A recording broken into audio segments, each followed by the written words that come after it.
আমরা 3 দফা দাবি নিয়ে আজকে স্বরাষ্ট্র মন্ত্রণালয় ঘেরাও করেছি। ইতিমধ্যে আমাদের একটি মিটিং হয়েছে। আমরা আমাদের দাবিগুলো আপনাদের সামনে উত্থাপন করছি। আমাদের 1 নম্বর দাবি, আমাদের ভাই উসমান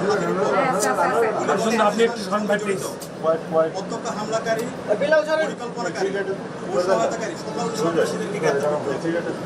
গোয়েন্দা সংস্থা সহ রাষ্ট্রের সকল সংশ্লিষ্ট অর্গানকে জবাবদিহির আওতায় নিয়ে আসতে হবে এবং যাদের গাফিলতি প্রমাণিত হবে তাদের বিচারের একই সঙ্গে যারা এই হামলাকে সমর্থন জুগিয়েছে, হাদি ভাই এবং জোড়াই বিপ্লবীদের হত্যাযোগ্য করে তুলেছে, সেই কালচারাল ফেসিস্টদেরকে সামাজিকভাবে বয়কট করতে হবে। এইসব ব্যবস্থা অনতিবিলম্বে দৃশ্যমান করতে হবে।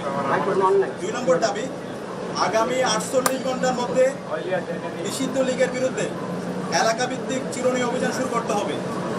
নিষিদ্ধ ঘোষিত সংগঠনের বিভিন্ন স্তরের সকল সন্ত্রাসীদেরকে গ্রেপ্তার করতে হবে এবং সব ধরনের অবৈধ অস্ত্র উদ্ধার করতে হবে।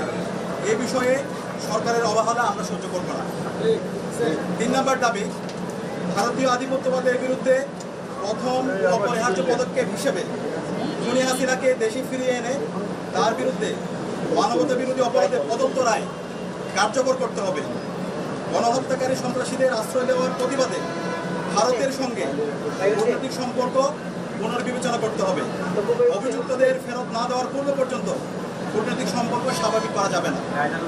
এই দাবি অনতিবিলম্বে না মানা হলে এবং আইন শৃঙ্খলা পরিস্থিতি দৃশ্যমান পরিবর্তন না দেখাতে পারলে স্বরাষ্ট্র উপদেষ্টা, আইন উপদেষ্টা এবং পররাষ্ট্র উপদেষ্টাকে পদত্যাগ করতে হবে।